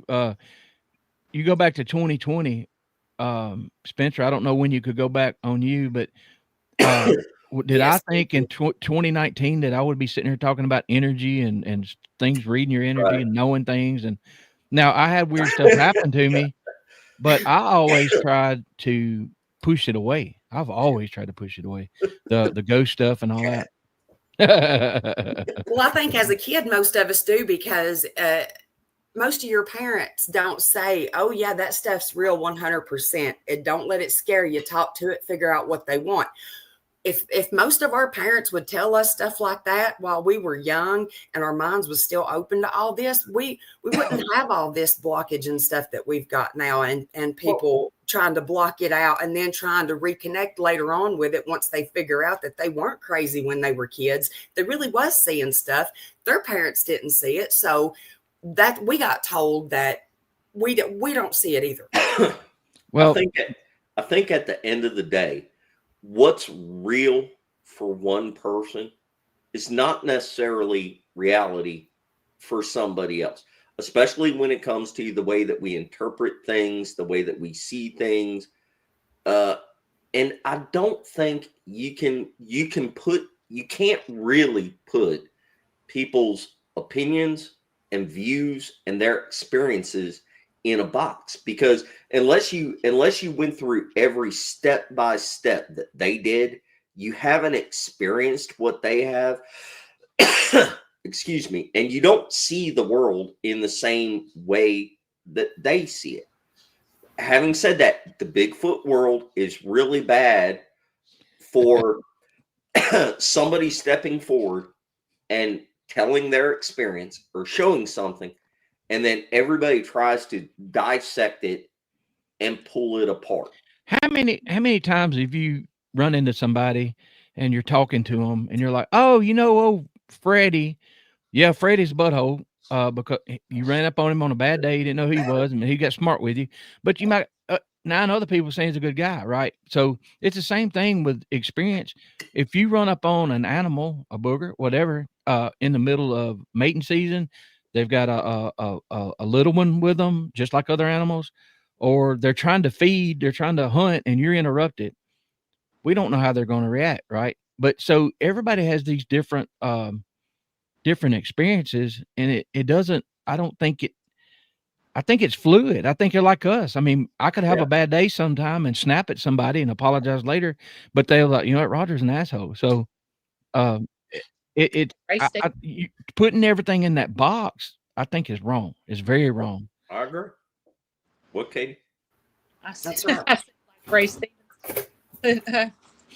People talk about being traumatized, and I guess it's a broad umbrella term because there's levels of trauma. There's some things that are openly and obviously trauma, and I had things go on in my life, and I've related them to other people, and they were like, that must have been traumatizing, and I had to stop and think about it, and I had to think, well, at the time, I didn't know I was being traumatized, but truthfully, no, it just aggravated me, and I'm glad I'm away from it now, I don't feel traumatized, Katie, that makes a lot of sense. I was dating a girl, I was 17, she was like 18, and we were riding around, and I was showing her my home place and area, and I was like, yeah, we lived there, and I was like, so-and-so, and our house burned down, we lost everything we had, whatever. And they go around, well, that house burned down too, and or whatever, had electrical issues, and this happened, and that happened. She was like, man, you had a horrible childhood. And I'm like, what? She said, you had a horrible childhood. I'm like, no, I didn't. Because it was how the people around me reacted when all that happened. I saw the good in the community, and I learned from the community. The best pair of shoes I ever had at the time was after our house burned down, and somebody got me some new ones from the community. And Yeah. but that teaches you when people are in need, you need to help out. But I never had at that age thought about that being traumatizing. But That's right. You didn't know it as a Right. child. You hadn't experienced anything like that. So to you, that wasn't, I mean, it was traumatizing, but again, you're not like an adult at the time. You weren't like, oh man, this is the worst thing ever. We're never going to be able to recover from it. Right. We didn't have any insurance or whatever. From her standpoint, it seemed traumatizing. From my standpoint, I saw the community come together. I saw my mom and daddy, go to work and work extra jobs and make sure we were fed and still disciplined us and taught us things. So in my mind, it wasn't a negative thing other than me losing what toys I had, but that's another thing. People can influence you to make you feel bad about things. Well, you should feel horrible. Well, why? Because you ever see people, now I'm not talking about, hold on a second. I got an antivirus thing popping up. Dadgummit. So, you can have people move from an area or in the world. And we had that happen with Spring Hill. And these people came in from all over the country, and we all were happy. Our slow, laid back lives, everything was cool. And then a lot of people come down and say, how can you be happy? What do you mean? Well, this is horrible. You don't have anything to do. And we had all kind of stuff to do. We had fishing poles. We were out all hours of the night. It's all subjective to the person. And so with the Bigfoot world, it's kind of the same thing. You have people, I go with what I saw. I listened to Katie with what she saw. Misty tells her experiences, and you kind of kind of put check marks beside them in case something happens 10 years from now. Like, you know what? Misty was right. I see what she's saying now. Don't ever say that. I had to throw God that in dang there. it. I'm so glad Roger finally realizes we need to take Spencer. But, just like that, though, Roger, those pictures that you sent or whatever, we sat and we will break down each other's stuff just over and over and over. And we may not always agree on everything, but just because we don't agree on it, That's and correct. we may think that it's something different than what it is. We weren't there. We didn't have the experience that you had at the time. We didn't have the feeling, you know what I mean, the experiences that you've had in the area beforehand. None of us know that. If you're not there at the time, nobody knows how you feel or what you're experiencing when that stuff happens. Just because I don't see stuff doesn't mean that there's not stuff there. Same with anybody. I've showed stuff that I've caught to people and they've been like, I just don't see it. And I'm like, well, I'm telling you, it's clear as day. And I mean, and I'm not one to holler that there's something in everything, but when you know. But what it forces you to do when you have people like that in your life, we did follow-ups like Katie did. I went and took pictures from behind the round bell. The next day had Peyton for size reference. I realized that with cameras, there could be anomalies with light and darkness and all that. And we know that. And because Misty, does that, or Spencer does it, or I do it to them, you kind of have to do a better job of trying to document it, and I don't know what it was. All I know was Peyton heard 2 steps come across the gravel, and I hadn't been taking pictures before that in that direction. And he heard a vocalization, a low vocalization. So I just started every minute or two taking pictures that way. And, I have 7 or 8 pictures with nothing in it. And all of a sudden there's a blob, and who knows? But you're right. Like if Spencer shows me pictures, there's a lot of y'all have shown me pictures. And I'm like, I don't know. You go down the rabbit hole on this subject if you try to prove it to other people. If you're taking pictures and videos and trying to force other people to see what you're seeing, if they weren't there, it's not going to happen. You can have people that trust you and believe you, and they're willing to give you the benefit of the doubt because they know you and everything. But trying to prove this subject is really, really, really difficult. And that's why we always start out with, we're not trying to prove it. We're just showing you what we're looking at. You can draw your own conclusions. Go back and watch Katie's original interview. And I kind of see Mary Fabian's point now where she says she doesn't hardly do anything, just experiences it, Yeah. Yes. Because it's if you constantly go out there trying to prove it, you're going to be highly disappointed in every trip, Now, do you get lucky sometimes to catch a recording? That's scientifically, you can read that, you can put it on spectrogram, whatever. Those are nice, but the average person that hears about Bigfoot, they want to see that clear picture and hear that scary story that, because most of your movies with Bigfoot's the monster, and I don't really like watching those anymore because I know something that big could tear me apart, but I just haven't experienced it yet. I don't want to, at all, but don't want to poke the bear, stir him up, but I guess I have a little bit, a few times. And I rethink, do I need to be doing this? So I don't know. It's wait, there's so many. What you got?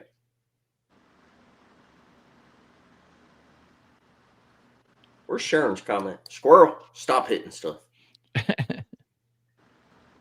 Sharon, I would like to hear about that, please. But yeah, it's Katie, in your gut, I mean, you had your original experience, you know what you saw, and there was no ifs, ands, or buts about that one. What do you think it was whenever you saw it? After you had time to think about it and everything, do you think it was a booger? Do you still have doubts? What do you think it was? when I first saw the blur, I had spoke with enough people, and I guess you could say researched the topic enough that I felt after seeing it that I was, I would have said 90% sure it was a booger, moving that fast, that dark, painful black. Um, Even the way it spread out, I thought, well, maybe it was doing the spider crawl or whatnot. My first instinct at that time was, I had seen a booger. When I went back and took the pictures, I figured I was in the clear. It had, I didn't really think about it. It just something I assumed naturally. That I had seen it an hour earlier. It had time to get away, to be gone. Right. That there wouldn't have been. I was still nervous because I had seen one in the area, but that was kind of like a cascade coming down from the experience that I'd had an hour ago. I had no expectation of getting anything other than hay bales in that picture. And but when I saw what my daughter pointed out to me, to be honest, comparing it to my first encounter, there's a lot of similarities and there's some dissimilarities. The small hump shape on it is indicative of how the head would have looked.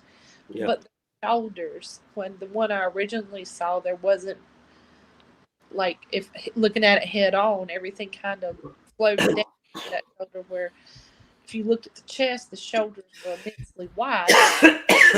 Head set on the shoulders, it just kind of flowed down into them and didn't have much to either side of it in comparison to the size of it. But The one at Hollins that you think you might have got a glimpse of, I was either behind y'all or in front of y'all, and I had seen something. yeah, And my first thought was, if that's a booger, that's the biggest animal I've ever seen in my life. Y'all were in the same area because we took a wrong turn. What did that look like to you? When I first saw it, it was big high. The height of it was what caught my attention, and the sudden smoothness of the movement, because it seemed like it ducked and spun, and it was just the movement that I've seen in these last two. The first encounter I had, there wasn't any movement, large movement. It was still. But in this counter describing the thing that went over the hay bales and the thing I saw at Hollins, it was so just choreographed smooth. It just such a graceful, smooth movement that it spun and ducked down. And when I was looking, I had John back up to the area because we had passed it, and I had just caught that glimpse. It looked like a tree root. It was just huge. And you're right. A huge tree root. But She's talking about a root ball, because there were some trees that had been laid over. Yeah. And from my first sighting, way before I could have said it was 10 feet tall, which I don't know. To this day, I don't know if I could ever actually accurately estimate that. But what struck me more than anything was the size of it. Just how big it was, the girth, the breadth. Heights did not, at that time, even cross my mind. So, y'all, I was lucky enough to be a football coach for a while, and I got to go watch some NFL practices. My son was being recruited. We're on the field with Division I football players, and the first thing that you notice when you're down there with those guys, at their size, they shouldn't be able to move like they're moving. Their explosiveness, throwing a football and you can't even see it, but you can hear it. You can hear it going through the wind. How they move and how they exercise and all that in practice. With these things, I've heard from several witnesses from around here, and even Greg and all the people we know. I think other than the size, it's like, how is it moving that fast and that fluid? But I go back to my first encounter. I always said it looked athletic. It looked really athletic. It wasn't as big in the waist, and I feel like now this is kind of off subject, but I feel like the movement and the smoothness, and I know some people won't get this, but back in the day when, Channel 4 News would come to town and they'd have these huge cameras and they didn't have that technology where it would stabilize, the cameraman would bend his knees and crouch and walk to keep it smooth.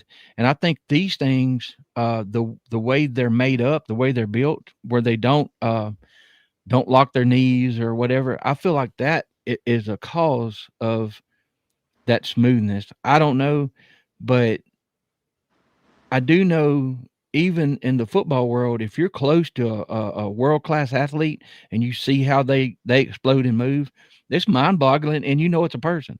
So when if you saw, it'd be the same thing as seeing a 2,000-pound bull, outrunning a cheetah. That ain't supposed to happen. You know what I'm saying? But it twists your mind up. So it's dance just, and ballet, it's just so gracefully smooth. mm-hmm. Yep. And I feel like, I mean, the way I limp now, y'all could see me from 500 yards away and know who I was. But the female, I'll go ahead and talk about just a little. The female that I saw going on 2 years now, that was one of the main things I noticed about her. I feel like she was pregnant, and she had this stance where she was loose and her knees were kind of bent, and she was in a stance where she could run to the right at a moment's notice to where she had her feet placed. But she was laid back, but she wasn't standing straight up, knees locked and all that. So that I didn't talk about that for a long time, and I haven't talked about it much. But when you see something that's not right, you know it. I mean, you know it in your gut. Your mind may be telling you one thing, but your instincts are usually right on. So, Well, I go out a lot in wooded areas to forage for herbs and mushrooms, and frequently I find tracks. I mean, I know that they're tracks. When I look at them now, I know what they are. And the most common ones that I find of what Kumbo is described as female, that curve, that Yeah. real Kind deep of curve. kidney shaped. Yeah. And it's made me wonder. Now, this is going to get into the woo, but this is just me thinking, just my opinion, just my thoughts. If they're pregnant so far along, and I'm telling you, from the first one I saw, it faded out, it disappeared. There's never been a doubt in my mind. There's some kind of woo. I don't know where it went, what it did, but it faded out right in front of my eyes. wow. Roger, when you and I saw the orb back in the spring, the first thing you saw after looking through the camera after seeing that orb was a face. Yep. Then it went back to being an orb. Well, let me, for Spencer's sake, I don't, I don't know if it turned because it came from an opposite way, but it disappeared. It was gone. Yeah. So, right. Well, basing it just on my thoughts that there's some kind of energy, something happening. They're going somewhere. Are they turning into orbs? I don't know. Does it seem likely from my point of view? It's very possible. But I wonder if a female that's heavily pregnant, close to giving birth, or has just given birth, because a lot of times I've noticed that there's a report of there being a young one with a Bigfoot, of one carrying one or close by. I wonder if there's a period, if they, on the assumption that they are transforming energy from a flesh and blood appearance to an energetic appearance of energy. If there is a period where late in pregnancy it's dangerous for them to do that, or they're unable to do that, and then even after giving birth, after maybe there's a period where a newborn booger can't do that, and the mother can't carry it with her, make that change for it. So they have to be in the flesh and blood where they are until that they're able to make that transition. Well, I mean, just thoughts. that's a good point. it's like Kumbo said. I was telling on one of our shows, probably this show, uh, about some things that had happened, and he started finishing my sentences and then imitating the stuff. I'm like, whoa, well, this one, he said, have you heard this before? I'm like, yeah, we just heard that. He said it, a young male that couldn't hit the low note yet with the infrasound was trying to, and whatever. So that, Misty, you got chickens. It takes a while for your roosters to be able to crow and make sense, don't it? It's funny for a little Exactly. while. Well, it's just Yeah. like anything. How do you learn to speak English? How do you learn to write? Somebody's got to teach you. You're not born with all the knowledge of everything. Animals will watch other animals. My dogs watch my dogs to figure out how to be little assholes. So I mean, we all do it, and everything does to learn from the parents or what it looks at as, it's a teacher, I guess, really. So I mean, that's really a good point, guys. It's just there's so much, and we're speculating a lot, but it's not without some thought, Well, it's not without some experience behind it Mhm. that led you to these theories, conclusions that you have in their head, in your head. And this goes back to, as we say all the time, there are no experts in the field, but the best you can do is to be around people that have legitimately experienced these things enough to where they kind of have these hypotheses, and then to go out and try to experience it yourself, which not everybody is successful with that. You can really increase your chances by going out with people that do, to some degree, know what they're talking about. Well, you know as well as I do, there's a whole lot more people know a whole lot more about this than we do. But at the same time, they don't want to talk about it, or Right. they don't tell everybody. So, Right. everybody's got to kind of figure their own stuff out on their own with their own little groups, it seems Well, like. how many times do you feel like a lot of us, we're like emissaries where we're just like relating what other people have done? There's a lot of stuff I've seen.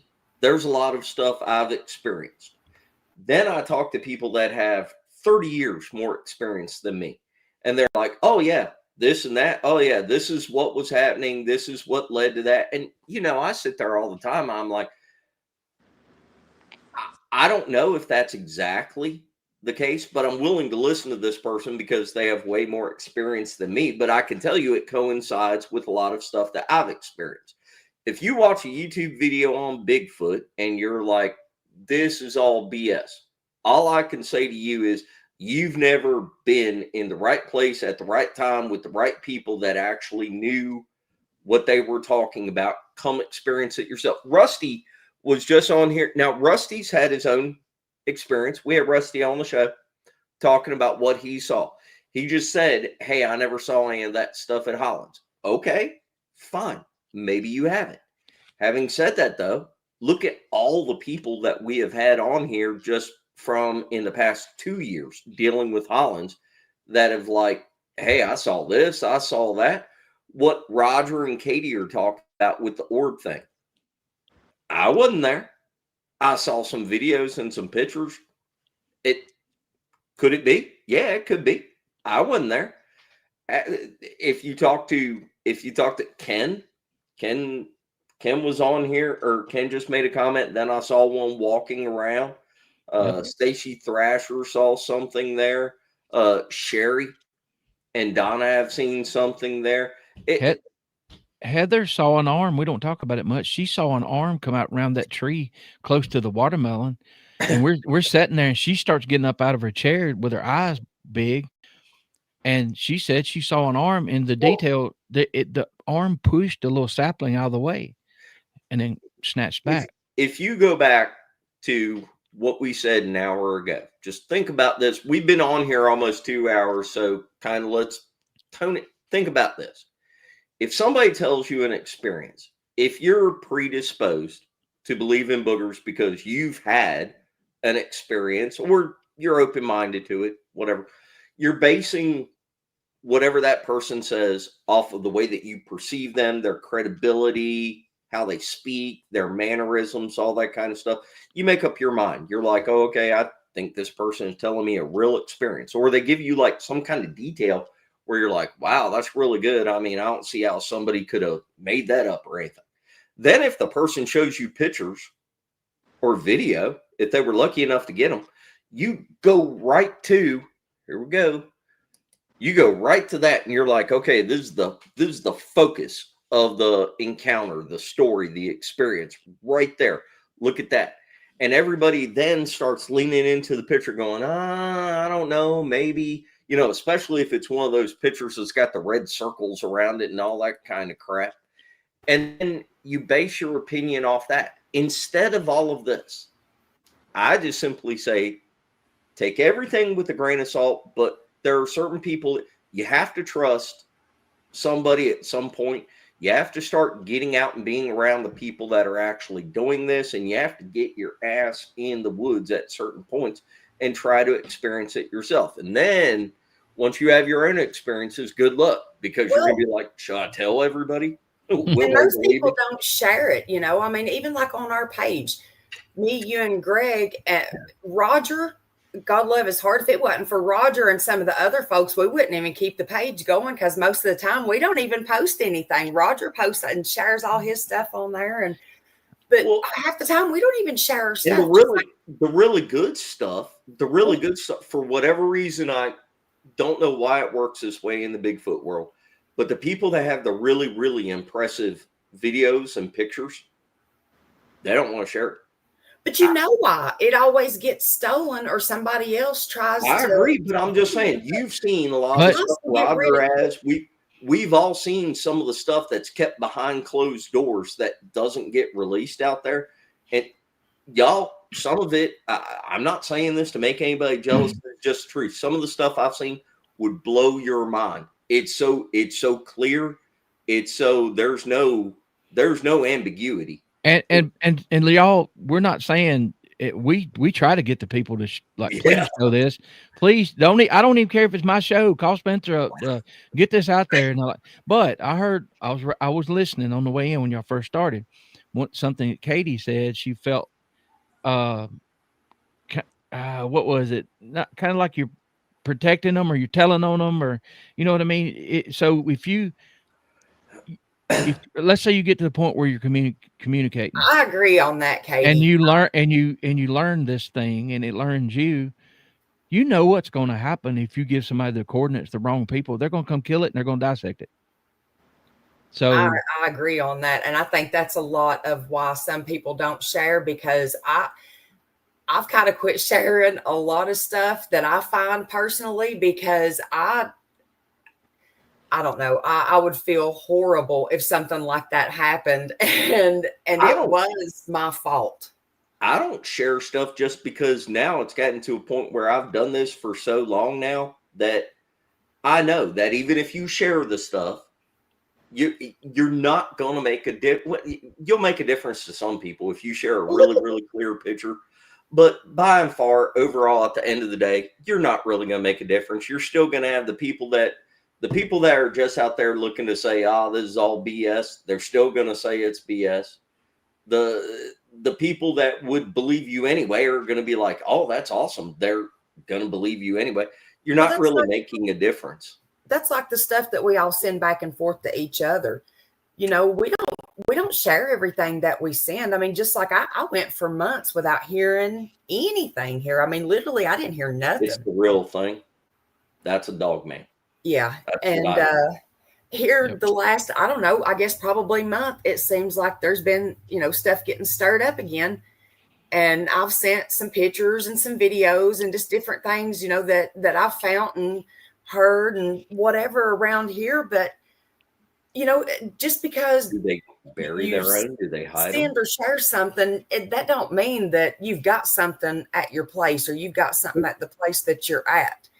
But at the same time, you do want other people's opinion on it, but you don't want to post stuff because you don't want the type of opinions that you get from some people when you're just simply asking a question. So I think it's why a lot of people don't share anything. Hey, Brett, who's to say that we haven't found bones and then the bones were collected? and got confiscated. yeah by the government and the what's the Kati big G. museum. Stop right there. Oh, y'all.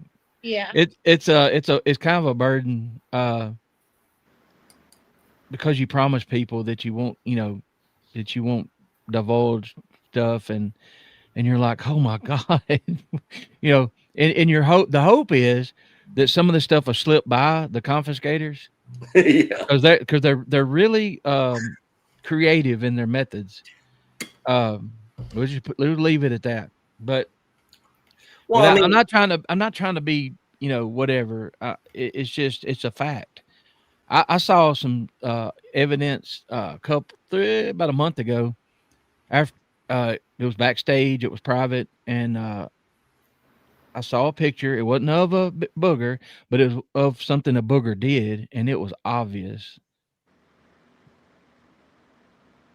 Yeah, and I think that'll come. That'll be ready to release. It won't be any of our shows, but there's people right now collecting things to release. So I don't want to say a name, but anyway, y'all, there are pictures out there because when people get comfortable with you, they know you're honest. You're not going to blab and tell names. You start getting like, hey, look at this for me. Tell me what you see, and they're just like the video from the LBL that was passed around for a month before it was shown. So a lot of us got to go over it, and man, I hate to even talk about it really because I don't want to make anybody mad, but y'all, there's hope. There's people that have things, they're looking to release it the right way, but a lot of them are scared, y'all, of confiscation, other things. So just keep hanging there. Just hang in there. But well, anyway, Katie, what you got? I Wrap agree. it up. Don't listen to Misty. Just talk, Katie. Shit. stop. Everybody's listening to you enough. Won't you let somebody else talk for a minute? I'm sorry, Katie, go ahead. Peyton and Bree and Heather and the dogs just went to the North End hotspot without me, so I'm gonna have to go up there, make sure they're all right later. But I'll stay here. Go ahead, Katie. I'm sorry. That's all right. I'm gonna have to get off here. I gotta go to a birthday dinner. And but yeah, that's just another one of my experiences. I've had other things happen. I've seen other things here recently and some in the past. And if I had to say anything, Roger, you talked about them using infrasound to scare you or paralyze you. I don't know if infrasound does anything to me, it sends me into DEFCON 5. It makes me run. You've seen that too. Yeah. Look, what's that? I was running inside. I just wasn't going nowhere. I'm tell you what. I do not seek an encounter with them. I wonder why. I don't know if it's my effort, my earnest energy I put into not having an encounter that lands me in the middle of where I am half the time. I constantly say, Lord, why me? Why me? You know, Katie, what? Here's the thing. When you had your experiences, y'all drove to Hollins. You put yourself in the middle of this stuff, knowing what could happen, and you were doing it while you're kind of facing your fears, right? Yeah. That's what you said. I come to see people. I love to meet Yeah. I don't love meeting boogers so much. Came to face your fear of getting windled. That's what it was. That's a legitimate fear. Yeah, Look, let me tell you something about getting windled. There ain't no filters. There ain't no good angles. I mean, your top belly pops out there. Wendell will take the most horrible picture. He doesn't even try to take a flattering picture of anybody. No. And I'm like, oh, who's that poor son of a bitch, Heather? That's you. and then he just posts it without asking you. Just next thing you know, you're up on Facebook. The people's like, damn it, Wendell, stop and let me get out of the car. And he's like, oh no, just while I'm here, just go ahead. That's where damn it Wendell come from. It was me, and then he made hats out of them. Yeah. To go with the squatch and holler mug. That's what I was gonna say. In mugs. But Hey, y'all want some Squatch and Holler merch? You better get it from Wendell. Wendell, call Wendell. Woodwalkers. I bought a Woodwalker shirt from Wendell before y'all ever had any. Hell, They did at the LBL. uh, Yeah, Heather wore it the other day. Oh shit. y'all, thank We you. love you, Wendell. That's No, we right. don't. That- Yes, we do. Katie, thank you for doing the show. You're welcome. Roger, thank you for jumping on Yes, here, thank filling in you. the gap. Everybody that watched today, that was in the chat and everything, thank you very much for checking the show out.